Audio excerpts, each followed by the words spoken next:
Hop là, et salutations, ici Hero, le mirifique, le sublissime, sur du Pokémon Écarlate, et avant de reprendre nos aventures, on va se refaire une session de cours. Voilà, biologie niveau 4.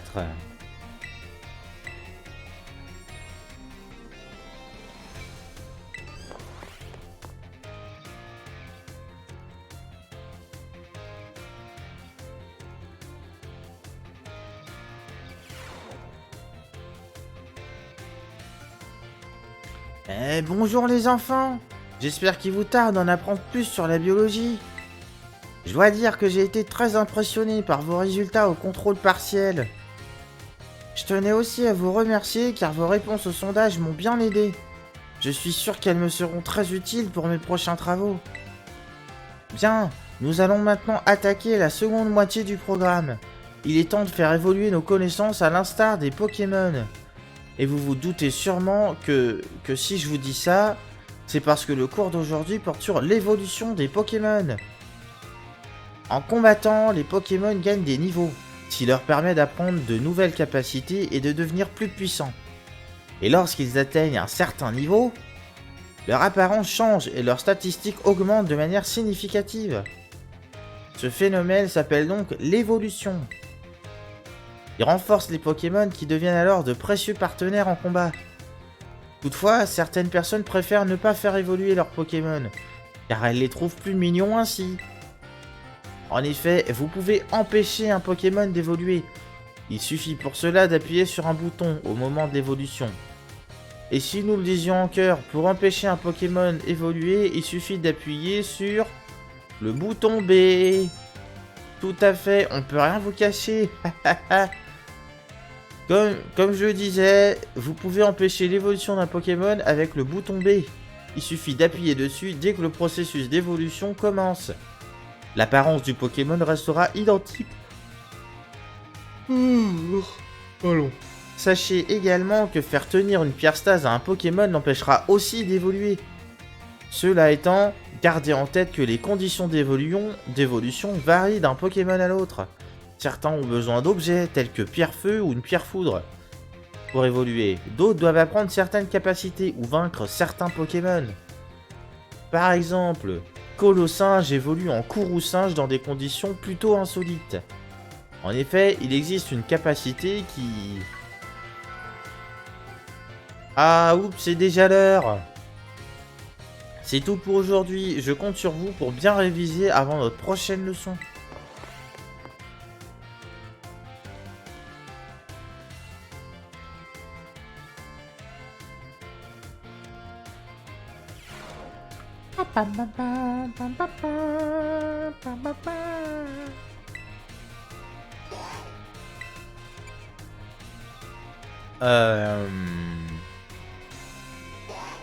Mathématiques niveau 4.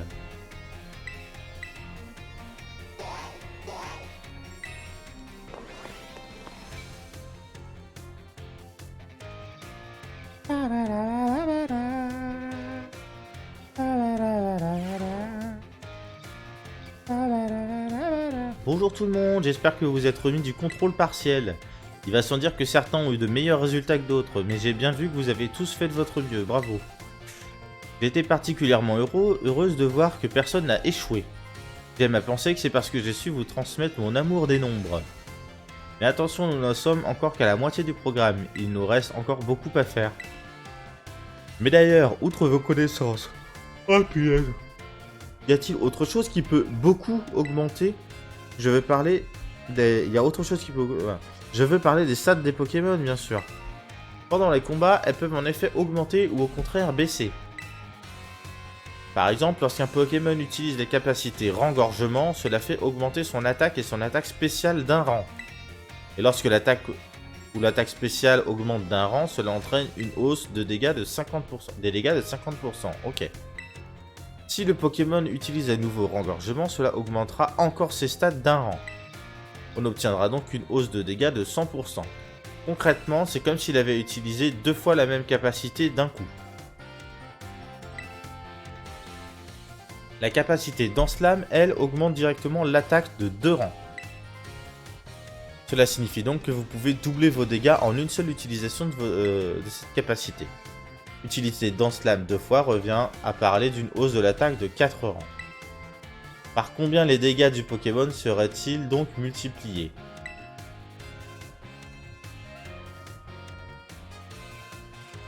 Par 3. Bravo, ce n'est pas une question facile. Tu m'impressionnes, héros.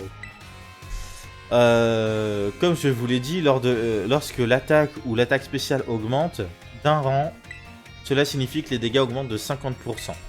Ainsi, avec une augmentation de 4 rangs, cela correspondrait à une hausse des dégâts de 4 fois 50%, soit 200%. Considérant que les attaques de base sont de 100%, en additionnant les 200% obtenus grâce à Danse-Lame, on arrive à 300%, donc 3 fois plus. En d'autres termes, les dégâts qu'infligera le Pokémon avec les prochaines capacités seront multipliés par 3. Bien entendu, d'autres facteurs peuvent entrer en jeu, comme les affinités de type ou les critiques. Gardez donc bien à l'esprit que même une augmentation modeste des stats peut finir par faire une grande différence. A propos, si une stat augmente, cela signifie qu'elle augmente simplement d'un rang. Lorsqu'elle augmente beaucoup, ça veut dire qu'elle gagne 2 rangs supplémentaires. Enfin, si elle augmente énormément, cela correspond à 3 rangs supplémentaires. Ok. De plus, certains objets uniquement utilisables en combat peuvent augmenter les stats. Par exemple, l'attaque plus ou l'attaque SP+, augmentent beaucoup leurs stats respectives. Ça alors, il est déjà l'heure, j'ai l'impression que les cours finissent toujours trop vite. Le cours d'aujourd'hui était un peu plus difficile que d'habitude, alors je compte sur vous pour beaucoup augmenter votre rythme de révision.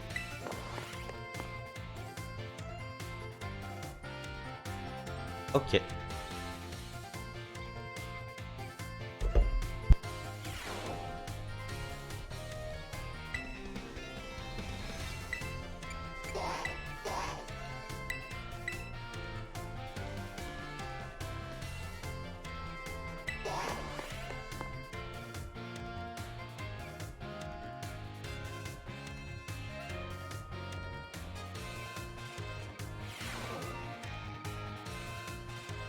Bonjour les enfants, alors vous vous sentez plus instruits qu'hier? À la base, je voulais qu'on continue à démêler les passionnants mystères de l'histoire, mais j'imagine que le contrôle vous a fatigué, non? Et ça fait pas de mal de vous proposer quelque chose d'un peu plus amusant de temps en temps. Alors pour cette fois, je vais vous raconter un vieux conte qui se transmet à Paldea, depuis des lustres. Ok. C'est l'histoire d'un roi qui aimait plus que tout collectionner les trésors. Un jour, un marchand venu d'un pays à l'est de Paldea se rendit à la cour du roi, ayant entendu parler de la prédilection de ce dernier pour les trésors provenant d'autres contrées. Le marchand présenta 4 trésors au roi. Il s'agissait d'une urne, d'une épée, de tablettes et de Magatama. Magatama? Ces trésors étaient d'une grande rareté, le roi fut transporté de joie. Il offrit alors au marchand une immense fortune et fit l'acquisition des 4 trésors. Décidément, c'est toujours toi qui croises mon regard au moment fatidique, héros. Voici donc une petite question pour toi. J'ai dit qu'il y avait des tablettes parmi les 4 trésors. De quel genre de tablettes s'agissait-il? Des tablettes en bois, des tablettes tactiles ou des tablettes en chocolat? Logiquement, des tablettes en bois. Exactement, décidément tes connaissances sont infaillibles. Il s'agissait donc de tablettes en bois qui étaient autrefois utilisées comme support d'écriture, dans certains pays situés à l'est de Paldea. Comme vous le savez peut-être, elles ont peu à peu disparu à partir de l'apparition du papier. Pour que ces tablettes en bois soient considérées comme un trésor, c'est qu'elles devaient être de très belles factures. Ou peut-être que des enseignements d'une grande sagesse étaient inscrits dessus. Quoi qu'il en soit, le roi aurait sans doute jamais imaginé ce qui allait se passer ce soir-là, car de terribles fléaux s'abattirent sur son château. En une seule nuit, tout fut rasé. L'histoire n'est pas terminée, mais c'est déjà l'heure. Dommage. Pour celles et ceux qui souhaiteraient connaître la suite, venez me voir durant votre temps libre. Ah.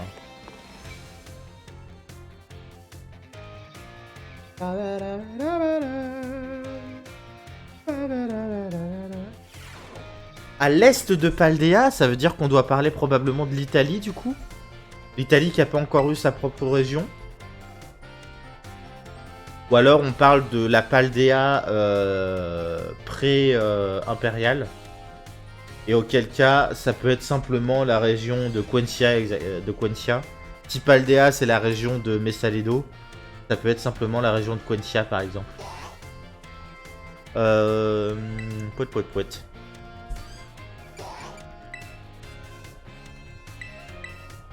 C'est parti.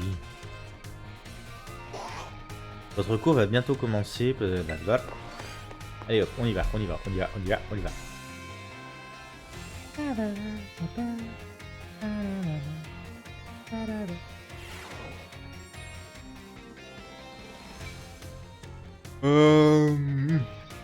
Bonjour, vous êtes remis du contrôle, ça va? Vous vous êtes remis du contrôle, ça va? Vous avez bien travaillé, je suis fier de vous. Dire qu'on a déjà fait la moitié de notre voyage ensemble. Et pas de temps à perdre. Are you ready? Yes! Perfect, ça c'est une réponse enthousiaste comme je les aime, thank you. Jusqu'ici, nous avons étudié différentes façons de s'exprimer dans d'autres régions du monde. Vous vous souvenez? Pour le reste des cours, on va essayer de se concentrer sur la compréhension orale. Come on Pikachu, c'est à toi. Pikachu! Comme vous avez pu le remarquer, les Pokémon aussi utilisent un langage bien à eux. Évidemment, c'est un peu compliqué pour nous de le comprendre, mais sachez que tout ce qu'ils disent a un sens, comme nous. Les Pokémon sont capables de transmettre diverses informations à leurs semblables, comme la présence de nourriture ou d'un prédateur. C'est pour ça que même si leurs cris peuvent sembler toujours similaires, il faut bien prêter attention aux variations d'intonation. Today, nous allons donc étudier le langage des Pokémon. Je sais que vous avez hâte. Please Pikachu, je t'en prie. Pika! Alors, à votre avis, quelle émotion essayait-il de communiquer? Oh, bah il était content, la joie. Ah! Lorsque Pikachu s'exprime de cette façon et dit Pika! C'est pour exprimer sa colère. On entend dans sa voix à quel point il est énervé. Bah je sais pas, avec sa tronche, c'est compliqué. Pour cette fois, je suis sûr, bien sûr, j'ai demandé à mon cher Pikachu de faire semblant d'être en colère. Vous ne trouvez pas que son interprétation était parfaite? Allons, applaudissez-le. Ouais, d'accord. Moi, j'ai pas vu un Pikachu en colère. Hein. Bien entendu, les Pokémon sont capables de dire plusieurs choses différentes. Tout dépend de leur humeur et de leur état. Après le cours, essayez de bien écouter les cris de vos Pokémon. Cela vous permettra de mieux comprendre vos compagnons, vous verrez. Quand j'y pense, les Pokémon sont vraiment des créatures merveilleuses. Figurez-vous que certains ne crient pas pour communiquer, ils utilisent plutôt des ultrasons, comme les ondes électromagnétiques, ou encore la télépathie, c'est vraiment bluffant. Vous l'attendiez, non? Voici le conseil salvateur de Salvio. Lorsque vous faites un pique-nique, ne soyez pas trop taquin avec vos Pokémon pendant la Poké-toilettage. Ça risquerait de les énerver, comme Pikachu nous l'a montré. Sur ce, adios, bye bye, see you next time, à la prochaine.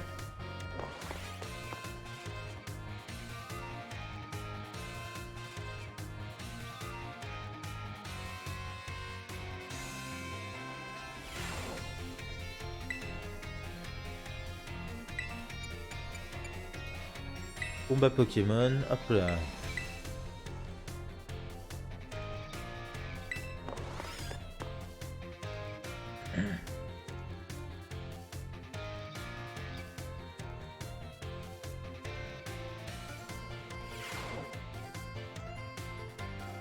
Yo, rien de tel qu'un cours de combat Pokémon pour se mettre en jambe, n'est-ce pas? Vous avez tout donné lors du contrôle partiel, je suis fier de vous. Continuez comme ça pendant le second round. Je pars de la seconde partie du programme. Est-ce que vous avez tous eu l'occasion de tester la formule bouton R en avant? Oui. Cette phrase est très pratique. Vous pouvez l'utiliser pour que vos Pokémon aillent ramasser des objets éloignés.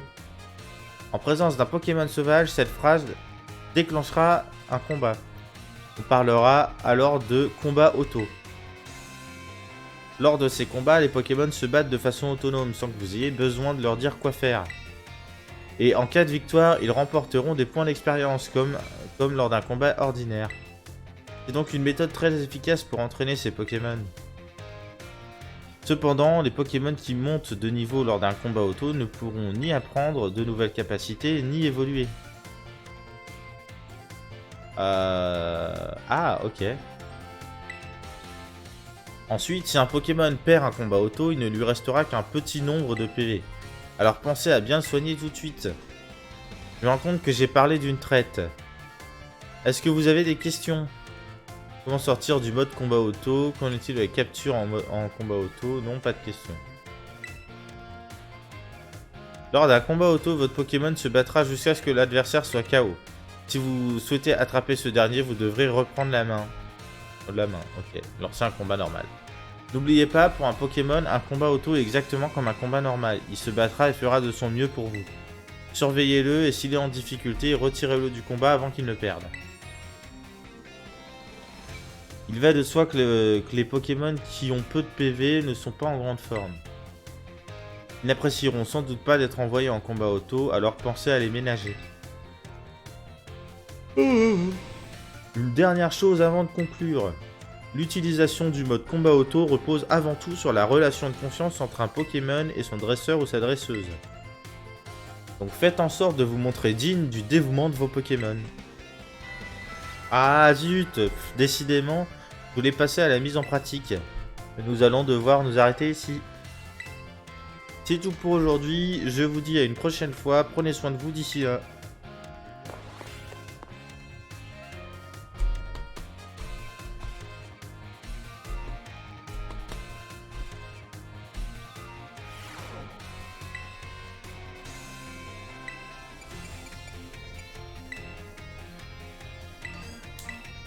Allez hop.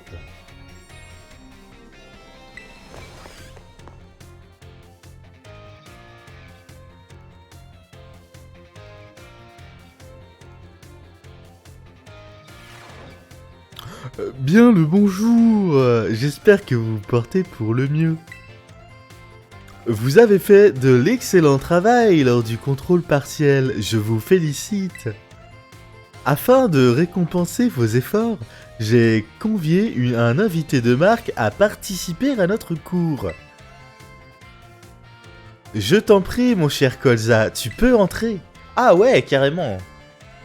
Salutations.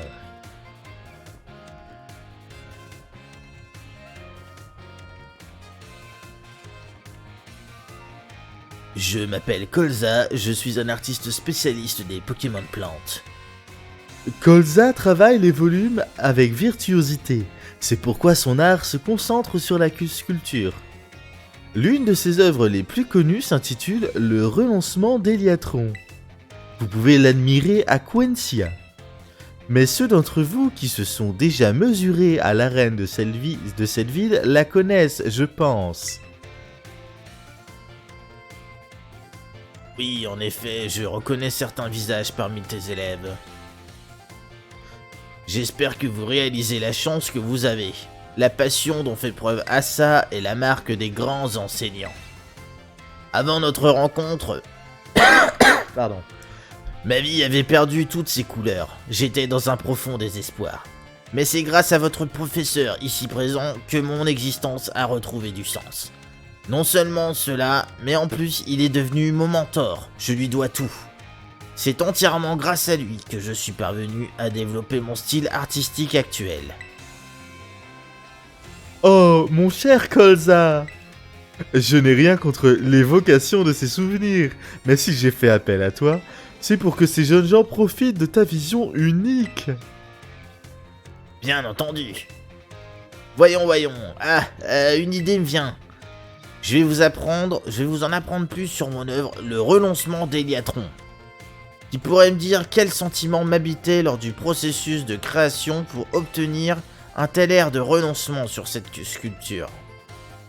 Le bonheur, la tristesse ou la colère? La tristesse, logiquement. Ah, bah non. Et qu'est-ce que tu racontes? c'est pas ça, mais alors pas ça du tout. Lorsque j'ai créé cette pièce, j'étais à 2 doigts de tout laisser tomber. J'étais prêt à mettre un terme à ma carrière d'artiste si cette sculpture passait inaperçue. En somme, j'allais renoncer à mes rêves. Oh, je comprends maintenant d'où vient le nom, le renoncement d'Héliatron. Effectivement, mon cher Assa. Quand j'ai débuté en tant qu'artiste, j'ai été affligé par de nombreux maux. Je suis par exemple tombé gravement malade. J'ai aussi connu une terrible panne d'inspiration. En effet, mon processus créatif était parasité par le seul désir de vendre mes œuvres. J'étais obsédé par l'argent et la gloire. Ainsi, aucune de mes pièces de l'époque n'avait la moindre profondeur. Elles étaient tous juste bonnes pour le rebut. Et encore. C'est à ce moment-là que j'ai rencontré Assa. Il m'a fait comprendre mes erreurs et, pour faire simple, disons que je suis parvenu à laisser ce sombre passé derrière moi. C'est alors que l'inspiration m'a frappé de plein fouet et que j'ai créé cette statue d'Héliatron. Incroyable! Je dois avouer que cette histoire m'était en grande partie inconnue, alors même que nous sommes si proches. Parfois, c'est aux personnes qui nous sont les plus chères qu'on en a le plus de mal à exprimer ce que l'on ressent. Chers étudiants, c'est pourquoi je vous demande de m'écouter. Je sais que l'adolescence est propice aux doutes et aux problèmes en tout genre. Mon conseil, restez honnête envers vous-même et suivez votre cœur et vos désirs. C'est ainsi que vous trouverez votre voie, tant que vous ne nuirez à personne, bien sûr. Voilà, j'en ai désormais fini. Eh bien, je m'attendais pas à partager autant avec vous aujourd'hui, je suis un peu gêné. Je vais donc vous quitter. À bientôt, mon cher Assa, et bon courage à vous, les jeunes.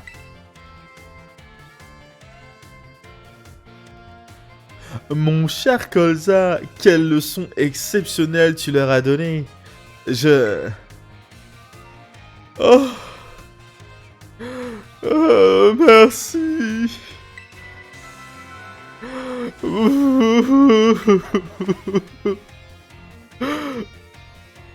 Ok.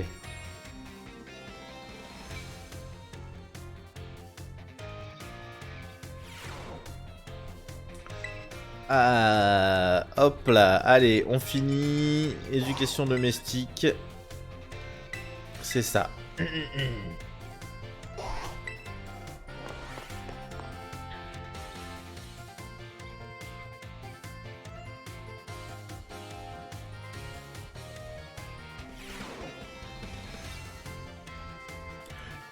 Bonjour. Je pense que vous savez désormais qu'il est temps de ranger vos téléphones. Même si certains d'entre vous ont dû repasser le contrôle partiel, je suis fier de dire que vous avez globalement très bien réussi. Je suis particulièrement honoré de voir que vous avez intégré les compétences et les connaissances que j'essaie de vous enseigner dans mon cours. J'espère que vous continuerez ces efforts lors de la seconde partie du programme. En attendant, permettez-moi d'éclaircir un point sur les auras gustatives, car l'un d'entre vous m'a interrogé à ce sujet. D'ailleurs, c'est un jeune homme passionné de cuisine qui m'a posé cette question. Il m'a dit passer beaucoup de temps à étudier la cuisine de son côté. Ah, Pepper. Il prête une grande attention aux ingrédients qu'il utilise dans ses recettes et il se renseigne sur l'art culinaire nuit et jour. Pourtant, il m'a avoué être désespéré de ne pas parvenir à obtenir de meilleures auras gustatives. Héros, vu les résultats que tu as obtenus au contrôle, je pense que c'est toi que je vais interroger. À ton avis, que devrait faire ce garçon pour améliorer ses plats? Pepper qui est juste devant à gauche, devant nous. Cuisiner plus souvent, cuisiner avec d'autres personnes. Vous voulez parler de Pepper? On va pas l'afficher. Cuisiner avec d'autres personnes, ça peut être sympa. Excellente réponse. Je vois que tu comprends aisément ce qui fait l'essence des arts culinaires. L'essentiel, afin d'obtenir de meilleures auras gustatives, est d'intégrer une grande variété d'ingrédients dans vos sandwichs. Cela peut être délicat pour une seule personne, mais si plusieurs personnes s'attellent à la tâche, il semble également logique que le pain utilisé pour préparer le sandwich soit plus grand. Et bien entendu, plus le pain que l'on utilise est grand, plus l'on peut y mettre d'ingrédients. C'est ainsi qu'on obtient de meilleures auras gustatives, en cuisinant à plusieurs. Mais vous savez, il y a une leçon encore plus grande à en tirer. Quand une situation difficile se présente, plutôt que de l'affronter de manière isolée, c'est toujours mieux de faire appel aux autres. Je suis certain que Pepper ne manquera pas d'essayer de cuisiner avec ses amis maintenant.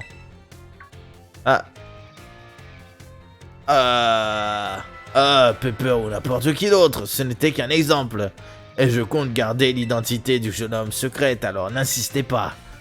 Sur ce, notre leçon est désormais terminée. Je vous souhaite une bonne journée. Ah, punaise.